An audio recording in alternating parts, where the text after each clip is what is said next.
Bienvenue dans cette nouvelle vidéo. Aujourd'hui, comme vous aurez vu dans le titre, on se retrouve pour la vidéo 12 livres choisis par 12 amis sur Instagram, enfin 12 livres à lire en 2024 que j'ai proposé sur Instagram et les gens ont proposé des choses et je vous en remercie si vous passez par là parce que clairement j'ai eu beaucoup plus de 12 propositions donc c'est plutôt cool, ça m'a permis de faire un petit choix en fonction des affinités et j'ai essayé de mettre un choix à chaque fois par personne proposée, enfin un choix, au moins d'en mettre au moins un. Voilà, si vous avez proposé quelque chose, j'en ai mis forcément un parce que déjà pour vous remercier, puis parce que le but c'est aussi de découvrir. J'espère en tout cas que vous allez bien, comme toujours. On va partir maintenant. Je vais essayer d'être assez rapide. Je connais pas les résumés des titres que je vais vous proposer, mais parce que voilà, le but c'est de. Il y en a beaucoup que je connaissais pas ou peu ou je m'étais jamais penché dessus et tout ça.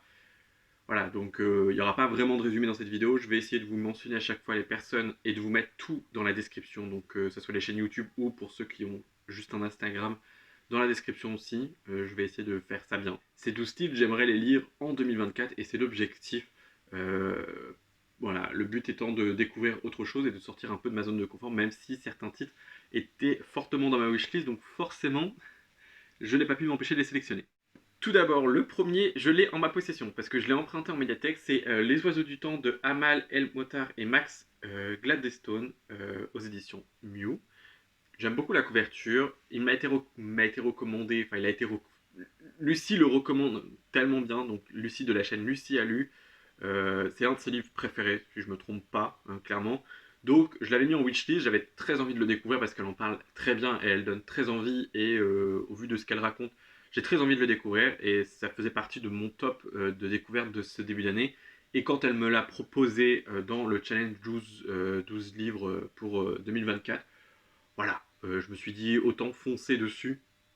Donc voilà, je l'ai emprunté puisqu'on est au mois de janvier. Je me suis dit voilà, autant bien commencer le challenge en lisant. C'est une petite lecture de 100-190 pages à peu près. Donc voilà, ça va se lire assez rapidement. C'est écrit relativement gros. Enfin voilà, les chapitres sont assez aérés et tout. Enfin, c'est des petits chapitres et tout parfois.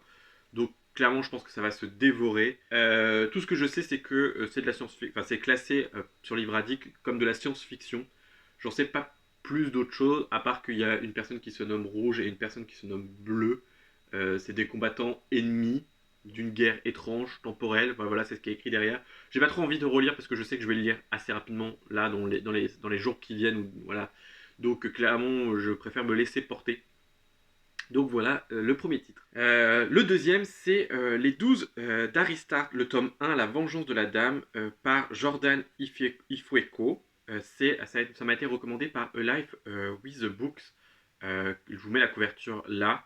Je sais tout juste que c'est de la fantasy. J'ai lu le résumé en travers, voilà, pour sélectionner oui ou non, quoi. Et voilà, ça me tentait. Je connaissais pas tellement, je l'ai peut-être vu passer une ou deux fois, mais je m'étais pas arrêté dessus. Donc ça sera l'occasion de le découvrir. Celui-ci, alors en 3, c'est Sans Dolne, le tome 1, Le renard polaire de Léa Versant, qui m'a été proposé par la copine Jurassic Jones. C'est un jeunesse fantastique avec des notions de viking, tout ça. Et elle disait que c'était juste trop bien écrit. Vraiment, les termes étaient bien appliqués et tout. Donc déjà, j'avais envie de le lire. Mais en plus de son avis, j'avais encore plus envie de le lire. Donc forcément, je l'ai sélectionné. Et en plus, je pense que ça va être parfait pour la saison. Il faudrait que je le voie si j'arrive à le trouver d'occasion. Puisqu'il est sorti il y a un petit moment. Enfin, il y a quelques mois maintenant. Peut-être quelques mois. Donc voilà, je vais essayer sur cette sélection, vu que je connais pas les titres. Après celui-là, si je le connais et il me fait envie, donc peut-être que je me le procurerai en achat neuf, ça dépend. Mais je vais essayer soit de les emprunter en médiathèque, comme là j'avais pu faire, soit de me les procurer d'occasion. De toute façon, c'est un de mes objectifs cette année. Les livres que je ne connais pas ou que je suis pas sûr, essayer de les emprunter en médiathèque. Et si vraiment je les trouve pas, les acheter d'occasion. Mais par principe, les sorties qui sont sorties de au moins il y a un mois, j'aimerais au moins me les procurer d'occasion parce que voilà, c'est quelque chose qui me tient à cœur. Et avec cette liste, justement, j'aimerais quasi faire que de l'occasion, parce que c'est des titres qui sont sortis déjà, donc voilà, il y a moyen de se les procurer à moindre coût. Le prochain, pareil, me donnait très envie depuis que Steph de la chaîne Pikitty en a parlé, et ça m'a été proposé par la copine Emeline Mimi Delry sur Instagram. Pareil, je vous mets ça dans la description. je pense que tu passeras par là, donc coucou. Le tome 1 de la trilogie David Bad, La Cité de Laiton. Je vais pas vous faire l'affront de donner le nom de l'auteur, clairement. Je sais que là, on est là sur la fantasy. J'ai écouté l'avis de Steph de Piketty, mais j'ai essayé de oublier parce que je sais que j'ai très envie de le découvrir depuis qu'elle en a parlé. Et quand Emeline me l'a proposé, clairement, j'ai sauté sur l'occasion. Je me suis dit, bon bah, let's go. En plus, j'ai vu qu'il était sorti en format poche. Donc ça veut dire que je peux le découvrir à un moindre coût. Voilà, parce que bon, de Saxus, on sait des fois c'est ça, c'est un coup oui, un coup non. Donc clairement, voilà, je me laisse porter par les avis des copines. Enfin, Steph, c'est pas enfin, c'est pas vraiment une copine parce qu'on discute pas plus que ça, mais c'est voilà par ma collègue booktubeuse, on va dire. Donc j'ai très envie de découvrir ça et bah, du coup Emeline me l'a proposé donc bah, grand bien me fasse. En cinquième position, on reste avec la copine Emeline qui m'a proposé également le tome 2, enfin Libération de Becky Chambers, qui évidemment j'ai très envie de découvrir. On est sur de la science-fiction. Pareil, je ne connais pas le résumé, mais vu que j'ai lu le tome 1 l'espace d'un an de Becky Chambers aussi, j'ai bien envie de foncer sur le tome 2. J'essaie de me les procurer en version Tok Tok. Ben, c'est pas évident. Je sais qu'il est disponible en médiathèque. Je résiste à l'emprunter en médiathèque en disant à Emeline, écoute, écoute, on le lit tous les deux. Parce que je sais qu'elle a très envie de relire la saga au complet cette année. Donc moi j'ai bien envie de continuer à découvrir avec elle. C'est plutôt cool, les LC, et voilà, c'est plutôt cool de pouvoir échanger tout ça. Mais faut que j'arrive à les trouver. Alors j'ai vu qu'ils étaient disponibles en achat neuf sur le site de la maison d'édition. À tout moment, ça part en un gros craquage et payer les 4 tomes sur la maison d'édition. Ce qui serait plus cool parce que du coup, ça irait directement à la maison d'édition et tout ça. Mais j'avoue que si je peux me les procurer d'occasion ou, voilà, ou peut-être acheter un par un, mais là, il faudrait que j'achète le tome 1 et le tome 2. On verra. Ou peut-être en février pour mon anniversaire, je me ferai ça. Je ne sais pas, on verra bien. On verra bien avec moi-même. En sixième position, j'ai décidé de mettre Les Métamorphes, le tome 1 de Vita Nostra, qui m'a été recommandé par The Riddler. C'est de la enfin, c'est fantastique, science-fiction. Pareil, je n'en sais pas beaucoup plus, mais bah, elle avait l'air de vouloir faire du forcing. Donc je me suis dit, pourquoi pas tenter. Voilà, voilà, au vu du résumé, ça me tentait bien. C'est de la science-fiction, c'est de la fantasy. La science-fiction, c'est un genre que je veux développer cette année parce que bah, je me suis rendu compte de ce que j'ai lu l'année dernière. Bah, il y en a quand même pas mal que j'ai beaucoup apprécié. Donc je me suis dit, pourquoi pas me laisser tenter. Celui-ci est peut-être celui que je vais m'acheter vraiment neuf parce que j'aimerais beaucoup soutenir la maison d'édition. C'est God of Men, le tome 1, qui m'a été recommandé par les pages de Gwen, donc Gwen, pour ce numéro 7. C'est un roman que j'ai déjà envie de découvrir de base. Donc autant y aller, hein, autant y aller, et je pense que je vais me le procurer, parce qu'en plus j'ai vu que les maisons d'édition ne vendaient pas forcément très cher, et que c'est relativement que des toc-toc. Oui, alors, je vous parle de la maison d'édition, mais la maison d'édition c'est Rivka. Je sais que bah, j'ai très envie de découvrir certaines, enfin ça fait partie de mes objectifs de découvrir plus de ME comme ça un peu indépendant, des petites ME et tout.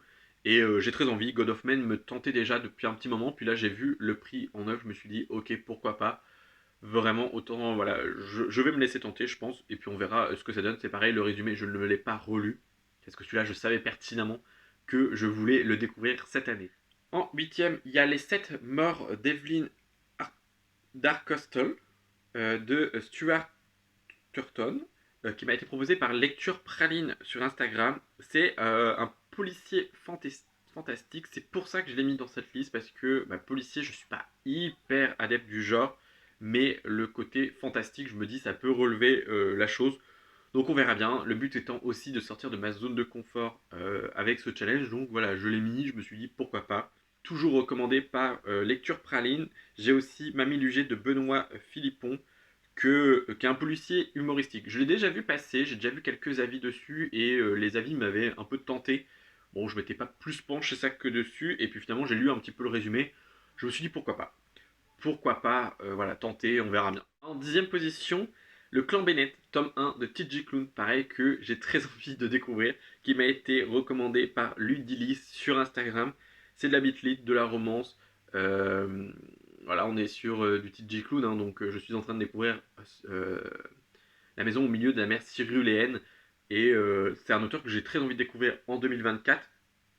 Donc pourquoi pas. Et cette saga, j'en ai entendu que du bien. Donc j'ai très envie de découvrir. Clairement, j'ai très envie de découvrir.